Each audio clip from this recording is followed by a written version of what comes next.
Hello，大家好，歡迎來到黎生頻道嘅黎生帶你睇房節目，我係 Charlie，你亦都係叫我黎生。我呢個節目睇房影片呢，唔係為咗賣房而拍嘅影片啊，呢個係真實案例發生嘅真實案例分析嘅。咁咧就我拍嘅房屋影片呢，主要係用嚟總結同埋分析呢間屋嘅狀況嘅。好嘅地方我會加分，唔好嘅地方我會扣分，好公平同埋專業。最後亦都會公佈呢間屋嘅成交價嘅。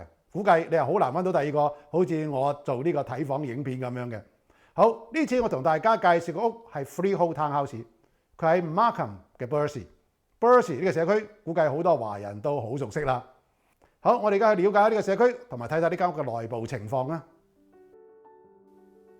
呢間屋喺萬錦嘅 Bursey 社區係著名高中 Pearl Area Trado High School。呢間學校目前非沙排名係12位。睇睇呢個圖，呢個係2023年嘅。呢個排名咧喺746個學校入邊排名12。呢間屋離學校好近。Bursey 屬於比較新嘅社區，大約喺2010年左右開發社區，所以房齡普遍都比較新嘅。社區配套設施比較齊全，社區資源充足。資源充足嘅社區，你嘅地稅會低一啲嘅。Bursey 社區規劃合理同埋漂亮，街道平整同埋乾淨，樹木亦都好多，環境好優美寧靜，生活設施唔單止齊全，而且好方便居民使用。呢個好社區嘅基本特點。呢個區係以華人為主，白人佔嘅比例唔高，特別喺呢幾年搬入嚟嘅大部分係華人，而搬走嘅白人好多，導致白人嘅比例急劇下降。目前華人佔嘅比例大約係65%，其中講粵語嘅佔38%，講普通話嘅佔27%，白人佔17%，南亞裔佔12%。但呢12%南亞裔大部分係有錢人嚟嘅，唔似東面嗰啲南亞裔人士嘅社區。呢個社區係以華人為主嘅社區，家庭收入平均係15萬左右，安全指數比較高嘅同時，鄰居之間能夠和睦相處。呢間屋喺 Bull Oak 大路邊，來往嘅車輛比較多。呢間屋係2層嘅 townhouse， 正門嘅前面有啲前花園，但車庫係喺後邊嘅。呢個係 N Unit， 旁邊呢條通道鋪咗 interlocking。呢個 lot 係22.31乘89.96 feet， 寬度 OK。旁邊嘅通道仲係好寬敞嘅。呢邊有好多窗同埋門。可以從呢個側門入屋嘅，我哋從呢度行去後邊睇睇。呢一小段寬度比較窄，但能夠啱啱好一個人嘅寬度。咁樣嘅話，呢個地皮嘅邊界劃分就會有問題㗎啦。呢個位置應該係 easement， 咁樣嘅話就唔係真正意義上嘅 N Unit 啦，房價就唔一樣㗎啦。嚟到後邊，呢間屋嘅後邊冇後花園，車庫喺後邊係雙車庫。但係冇 driveway， 門前呢個位置係唔夠位置放一部細車嘅，入門嘅通道亦都唔夠位置放一部細車嘅，或者停一部 Mini Cooper 可能都仲得嘅，所以呢個位置係中看不中用。呢度有個後門，但因為呢度唔可以起 fence， 所以呢個門必要性唔係好大。我哋都係從前面嗰個大門入屋啦，咁樣睇得比較全面一啲。呢間屋有3個門可以入屋嘅，前門、後門同埋側門。有冇必要咁多門呢？我哋入屋睇下就知啦。前面呢個位置有一個比較寬敞嘅 porch， 而且冇封起上嚟，唔錯。喺萬錦咁樣嘅社區，如果唔將呢度封起嚟，利用起嚟係好難得㗎。好，我哋入屋睇睇。入嚟後第一個感覺係比較寬敞同埋光亮。呢間屋嘅採光好好，因為單邊一整排都係窗。地板亦都係新鋪嘅 engineer hardwood， 顏色採用深灰色，同 foyer 嘅地磚顏色保持一致。大門入嚟後嘅右手邊係 closet 同埋 powder room， 地磚係整體性嘅，sink 同埋 vanity 係新嘅，入邊嘅面積都比較寬敞，而且有個大窗，好明亮。加上牆身同埋門框都係新油漆嘅，所以整體感覺好光亮。門前房嘅地磚係新鋪嘅，上2部級樓梯入 living room。門前房嘅空間比較適中，唔大唔細。從房入 living room 嘅時候，因為係靠牆邊入嚟，所以靠牆邊呢一邊係唔會擺放家私嘅，否則就會阻礙通道啦。所以啲沙發只能夠擺喺靠牆嘅另一邊。咁樣嘅話 living room 嘅利用率就唔高啦。上2樓嘅樓梯喺屋嘅中間冇問題，但係啱好中間呢個位置有個側門，咁樣嘅 layout有啲唔好利用地方啦。再入嚟就係廚房同埋 family room， 但係呢個 family room 依家用於 dining room， 擺放一張4人嘅餐台。呢種 staging 好奇怪，原因就係冇 dining room， 因為 family room 亦都好細唔好利用，所以乾脆做 dining room。由此睇得出1樓嘅 layout 唔好，利用率好低。family room 旁邊就係後門啦，亦即係話從後門入嚟就係 family room 啦。而呢個位置亦都直接鋪咗木地板，係好唔合理嘅。旁邊呢度仲有一道門，係車庫入屋嘅門。車庫唔係真正嘅雙車庫，因為好窄，應該係 1.5 嘅啫。呢個門應該係後來自己開嘅，唔係原裝builder做嘅。同後門入嚟一樣，入嚟後就係 family room 啦，冇任何嘅過渡位置。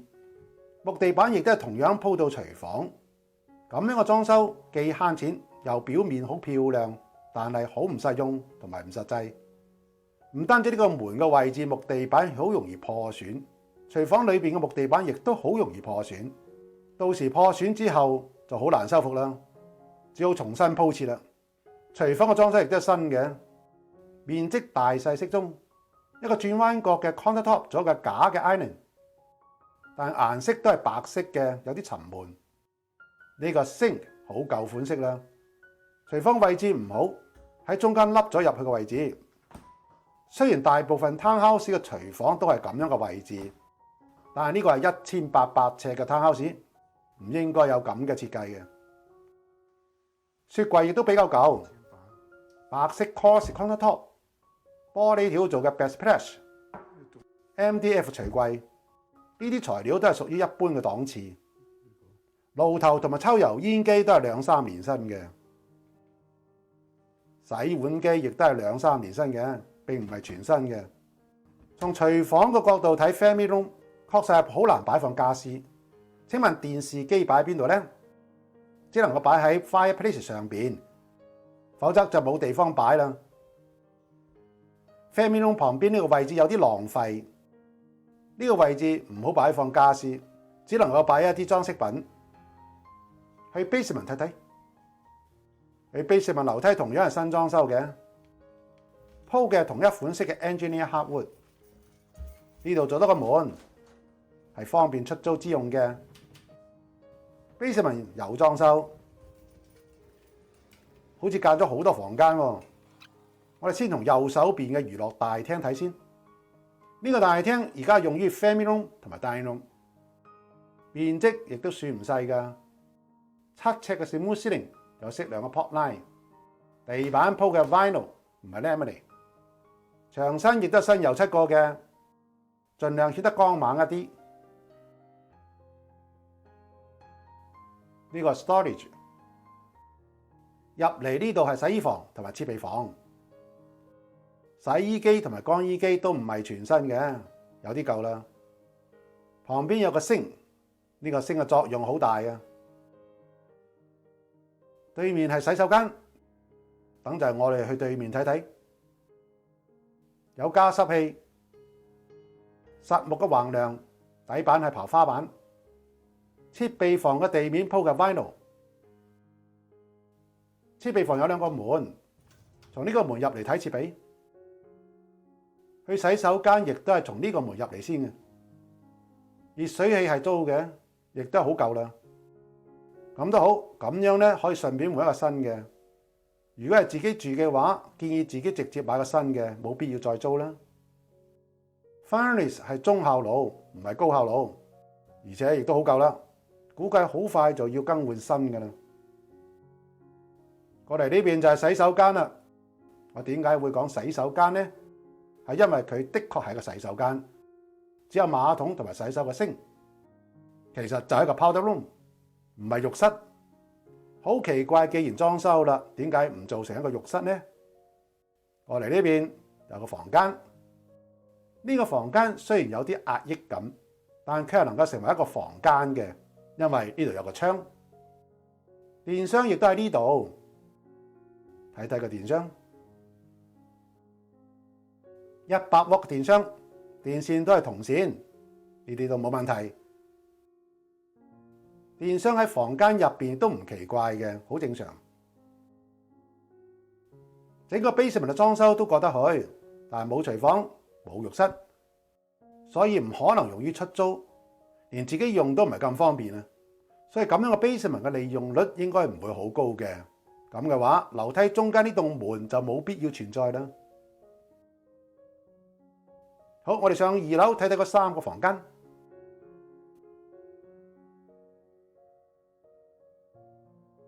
上2樓嘅樓梯唔係新鋪嘅，係將原來嘅樓梯板打磨後改咗顏色嘅啫，將原來嘅木欄杆改為鐵欄杆。其實呢個樓梯板同埋地板係唔一樣嘅實木。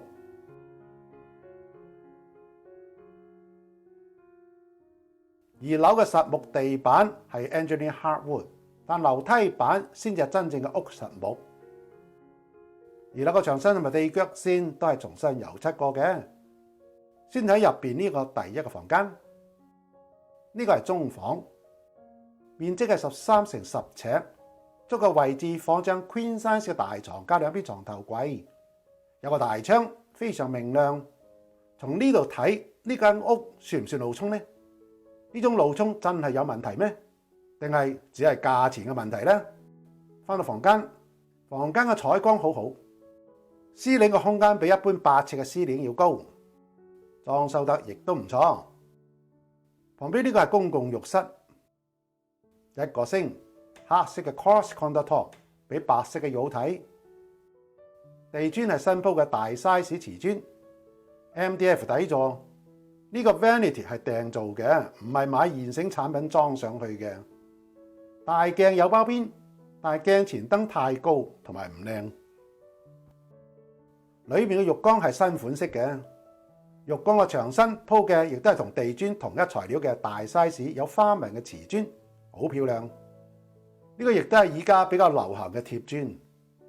但係呢個浴室冇窗，閂門之後一定要開燈啦。但裏面嘅燈飾又少又唔好，通道嘅採光仲係好好嘅。我哋睇睇第2個房間，呢個細房間面積係10乘9.51 feet， 房間比較方正，可以好規規矩矩咁樣擺一張單人床同埋2邊床頭櫃，8尺嘅 smooth ceiling， 加上呢個比較大嘅窗。所以呢個細房間嘅空間係好寬敞同埋明亮嘅。呢個主人房面積係11.29乘以15 feet， 好寬敞啊！足夠位置放張 king size 嘅大床加2邊大嘅床頭櫃。呢個係3個窗組成嘅弧形大窗，向北，車庫嘅上邊，所以窗外係睇到馬路，但係離對面鄰居間屋比較遠。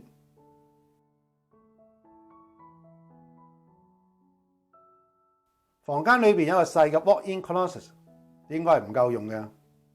主人房嘅浴室亦都係新裝修嘅，地磚鋪嘅係與 foyer 地磚同一款式嘅地磚，顏色同埋花紋搭配亦都唔錯。MDF 底座，一個星，黑色 quartz countertop， 鏡有包邊，呢啲都係全新裝修同埋訂製嘅，唔係買現成產品嘅。浴缸係最新潮流嘅碗式浴缸。但我個人唔係咁喜歡呢種手提嘅花灑，係好容易漏水嘅。漏水之後就唔容易 fix 啦。呢度有個窗，但浸浴缸嘅時候，呢仲係要閂窗簾嘅。旁邊有個雜立式 shower， 有啲細。牆身貼嘅係不同顏色同埋花紋嘅瓷磚，做咗玻璃門，但冇將玻璃做牆身。浴室嘅整體裝修同埋採光都唔錯嘅。2樓嘅3個房間面積都比較寬敞同埋方正，整體 layout 比較好，樓梯位置嘅採光亦都好好，分兩段嘅樓梯，中間有個寬敞嘅平台，好有安全性同埋美觀性。1樓嘅 layout 就唔係咁好啦，主要係門多，佔用咗好多地方嘅同時，每個區域嘅利用率都好低，浪費咗好多地方，亦都好難擺放家私、電子同埋電器產品。但整體裝修仲係比較漂亮嘅。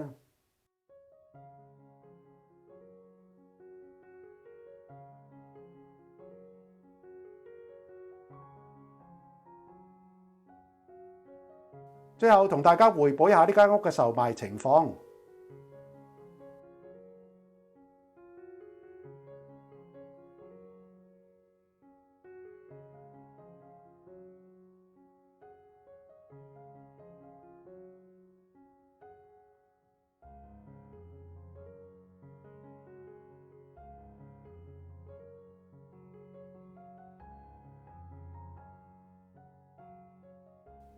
OK， 我而家同大家匯報一下呢間屋嘅售賣情況啦。